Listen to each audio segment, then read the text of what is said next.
యేసుక్రీస్తు నామంలో బెతస్తా విడుదల పరిచర్య తరపున మీ అందరికీ ప్రేమపూర్వకమైన వందనాలు తెలియజేస్తూ ఉన్నాను. ఇది నా వాక్య ధ్యానము. కీర్తనల గ్రంథము 51వ అధ్యాయము 10వ వాక్యాన్ని చదువుకుందాం. దేవా, నా యందు శుద్ధ హృదయము కలగచేయము, నా అంతరంగములో స్థిరమైన మనస్సును నూతనముగా పుట్టించుము. చదవబడిన ఈ వాక్య భాగమును దేవుడు మనందరి వెనుకలో దీవించి ఆశీర్వదించునుగాక.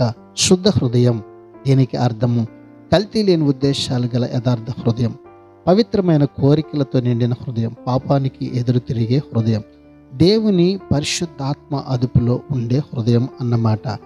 మనుషులకు ఇలాంటి హృదయం ఉండాలంటే దేవుడే దాన్ని వారిలో సృష్టించాలి. వారు ఎంత ప్రయత్నించినా తమకు తాము దాన్ని సృష్టించుకోలేరు. అయితే విశ్వాసులు ఈ కార్యంలో దేవునితో కలిసి ఎల్లప్పుడూ పనిచేయాలి. హృదయ శుద్ధి నిలిచి ఉండాలి అంటే స్థిరమైన మనస్సు, గట్టి మనస్సు, పాపాన్ని వ్యతిరేకించే అచంచలమైనటువంటి గుణం ఉండాలి. ఇది ఇంతకుముందు దావీదులో ఉండేది.